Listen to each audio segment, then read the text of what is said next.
Media మిత్రులకు నమస్కారం. Comrade Sudhakar Reddy గారి మరణం పేదలకు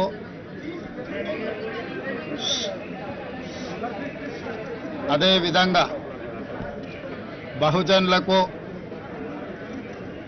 సిద్ధాంతపరమైన రాజకీయాలను శ్వాసగా పీల్చుకునే ప్రతి ఒక్కరికి తీరని లోటు.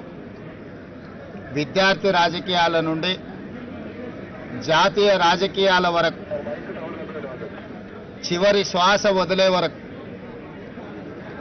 రాజీ పడని నిరాడంబర జీవితం, రాజీ పడని సిద్ధాంత రాజకీయం, ఏఐఎస్ఎఫ్ నుంచి మొదలు పెడితే జాతీయ ప్రధాన కార్యదర్శి వరకు పార్లమెంట్ సభ్యుడిగా వివిధ హోదాలలో పనిచేసిన ఏ రోజు కూడా అహంకారము అహంభావాన్ని తన దరిదాపులకు రానియకుండా కంచుపాడు కామ్రేడ్గా పాలమూరు జిల్లా బిడ్డగా వారు వన్నె తెచ్చిండ్రు. మొన్న జరిగిన శాసనసభ సమావేశాలలో వారు ఒక లేఖ మిత్రులు సాంబశివరావు గారితో నాకు పంపించిండ్రు. తెలుగు విశ్వవిద్యాలయానికి ఆనాడు హైదరాబాద్ రాష్ట్ర విముక్తి పోరాటంలో పత్రికా సంపాదకుడుగా ఎనలేని సేవలు అందించి నిజాం నిరంకుశ రాజ్యాన్ని నుంచి పేదలకు విముక్తి కలిగించిన సురవరం ప్రతాప్ రెడ్డి గారి పేరు పెట్టాలి అని వారు నాకు లేఖ రాయడం జరిగింది. శాసనసభలో ఆ లేఖ నాకు అందించిన మరుక్షణం అక్కడికక్కడే సాంబశివరావు గారు ఇచ్చిన లేఖను సుధాకర్ రెడ్డి గారు చేసిన సూచన ప్రకారం తెలుగు విశ్వవిద్యాలయానికి తెలంగాణ ఆనాటి హైదరాబాద్ విముక్తి పోరాట యోధుడు సురవరం ప్రతాప్ రెడ్డి గారి పేరును పెట్టడం జరిగింది. తర్వాత వారితో వ్యక్తిగతంగా మాట్లాడి మిమ్మల్ని వచ్చి కలుస్తాను అని వారికి చెప్పాను. కొంత ఆలస్యమైంది. ఈ రకంగా కలుస్తానని నేను ఊహించలేదు.